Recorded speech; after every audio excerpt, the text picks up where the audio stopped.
Hello KCET champions, welcome back to my channel.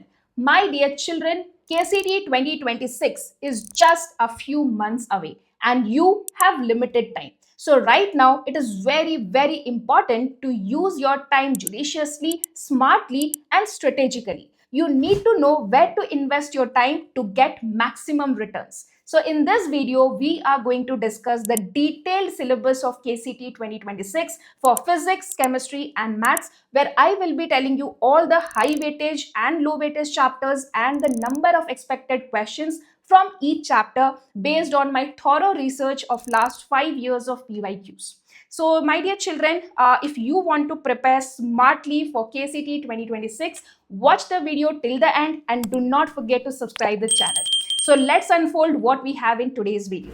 So first, we will be discussing KCET exam pattern, okay, so that you are aware about the exam pattern and how many questions are asked, how many sessions are there and all. Next, I'll be talking about chemistry syllabus, then we'll discuss physics syllabus, and lastly, we will discuss the math syllabus. So let's get started with the exam pattern. So first of all, the mode of the exam is offline. That means the exam will be in the pen and paper mode. You have to go to the exam hall, you'll be getting question paper, and for the answer sheet you will be getting an OMR sheet, okay, where you need to bubble the answers. Next, the medium of the exam is either English or Kannada. You can choose it while registering for the exam. And there will be number of sessions are 3 for physics, chemistry and maths. Actually, number of sessions is 4 including bio also, but here we are focusing mostly for engineering. Next, you will be having duration that one session is of 1 hour 20 minutes, where 10 minutes are given for you to fill the fill the documents and all, and 70 minutes are given to write the exam. Next, question types are MCQs, and the number of questions per session is 60. That means every subject carries 60 marks. So the total number of questions is 180 and total marks is also 180. Now moving forward to the marking scheme, this is something brilliant about this exam, that you get +1 for every correct answer and there is no negative marking. So you can attempt all the questions without any fear of losing marks. Next is rank determination. Here it is something critical, that 50% weightage will be taken from your PU2 PCM marks and 50% weightage will be from your KCET 2026 examination. So based on this, whatever rank you get will be the final rank. So it is not enough to do good only in the KCET, but you need to put your efforts for PU2 also to make good results, to get good results in your PU2, especially in PCM. So I hope the exam pattern is crystal clear now, and now let's move to the syllabus part. So dear, first of all, we'll discuss the chemistry syllabus.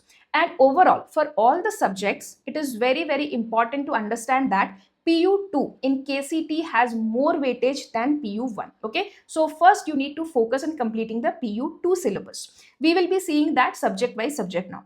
So for example, in PU2, in chemistry, second PU, you will have 46 questions out of 60 are from PU2 and only 14 questions will be from your PU1, okay? So total comes out to be 60, okay? This is based on the last 5 years of PYQs that I have gone through, I have checked topic wise, and this is what the result has come, okay?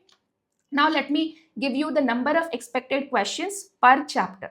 So you can see in chemistry, all the chapters are very important. You know, in chemistry PU2, there are only 10 chapters. So first we are discussing for PU2. There are only 10 chapters and all of them are super important for your KCET. Okay. So you can see solutions, almost 6 questions you can expect, electrochemistry 5, chemical kinetics 5, DNF block 5, coordination compounds 5, haloalkenes, alcohols, aldehydes, amines, these all questions you can expect 4 to 5 questions, okay? So roughly I will say that here and there 1 or 2 questions number may change, but roughly I can say per chapter for KCET chemistry PU2 you can expect 4 to 5 questions, okay? Maximum it can go up to 6 also. Clear? Now coming to PU1 chapters. PU1 definitely the number of questions expected will be lesser, okay? So there are certain chapters like chemical bonding where you can expect more questions, 3, equilibrium, redox reaction, 2 questions, okay? And then hydrocarbons you can expect 2 questions, structure of atom actually you can expect 1 to 2 questions, okay? This is very simple. So my suggestion is first complete the PU2 syllabus properly and then only go for PU1. And whenever you start PU1, make sure that you first do these high weightage chapters and then go for the other chapters where you can expect one question. Okay, now see, organic chemistry basic principles, this is the fundamental of chemistry, right? So you have to study this chapter anyway to understand the organic chemistry. So definitely, whether even though it carries less weightage, make sure that you complete this chapter. Okay, that will help you to do other chapters well. Next, we will move to physics. Okay, so in physics, it is divided like this, that the second PU portion you will be getting almost 45 questions, and PU1 will be almost 15 questions. Okay, so the number is also based on the last 5 years of PYQs, but here and there it may change slightly. Okay, but the overall structure will remain as such. Now, if I talk about physics PU2, there are certain chapters which are high weightage, like you can see electric charges and field, you can expect 5 questions. Then current electricity, you can expect 6 questions. Moving charges and magnetism, 5 questions. Alternating current, you can expect 4 questions. Ray optics, you can expect 5 questions. Okay. Then here you can see wave optics and dual nature, 3 questions each. Atoms and nuclei, 2 questions each. Semiconductor can give you 3 questions. Magnetism and electromagnetic induction can give you 2 questions each, and electrostatic potential and capacitance can give you 2 questions. Now, talking about PU1 of physics is very interesting.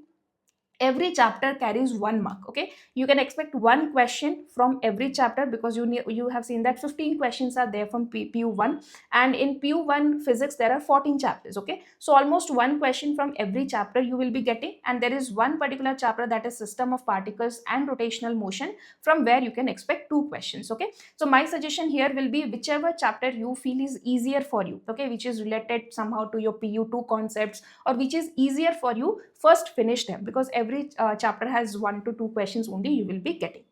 Now, moving on to the maths syllabus. So it is like this: second PU you can expect almost 43 questions, and first PU you can expect 17 questions. Okay, but there is a very good thing in maths, is that the PU1 chapters and PU2 chapters are connected. Right, they are not entirely different chapters. For example, relation and function part 1 is there, relation and function part 2 is there, right? Then you have probability part 1 and part 2. So already when you are doing the chapters in PU2, your basics of PU1 will be done. So in that way, majority of the chapters of PU1 will be completed. So let's see that in detail. So if you see in PU2, you have, one second, yeah. So relation and function has 3 marks. You have determinants, continuity, application of derivatives, integration, 4 to 5 questions each you can expect. Vector algebra and 3D geometry, you can expect 4 questions. Probability, you can expect 4 questions. Okay. Next, we have applications of integrals and differential equations. You can expect 2 questions. Inverse trigonometric function and matrices, you can expect 2 questions. So now let's see for PU1 mathematics syllabus. Okay. So you can see that all the chapters almost carry 1 to 2 marks. Okay, but I'll suggest like those chapters which are related to PU2, first complete them. Okay, so relation and functions, then you have limits and derivatives, and then you have probability, and here one more chapter, permutation and combination, and sequence and series. Okay, so these are certain chapters where you can expect 2 questions. So just try to complete them and then go for those chapters which are of lower weightage. Okay, so children, that's all for the syllabus analysis. Now what you have to do is to make sure that you do all the PU2 chapters thoroughly, their PYQs, because you know PU2 carries more than 70% weightage. Okay, almost out of 60, 40 to 45 questions will be from PU2 for all the subjects. Okay, so then go for PU1 chapters, and in PU1 also first complete the high weightage chapters. The 2 to 3 high weightage chapters are there, try to complete them first. Okay, and this is solely for engineering syllabus. If you also want for biology, high weightage, low weightage, such syllabus discussion, do let me know in the comment section. I'll definitely give it to you. So thank you so much, my dear children, and all the best. Do not forget to subscribe the channel and keep working hard, because we have very few days left.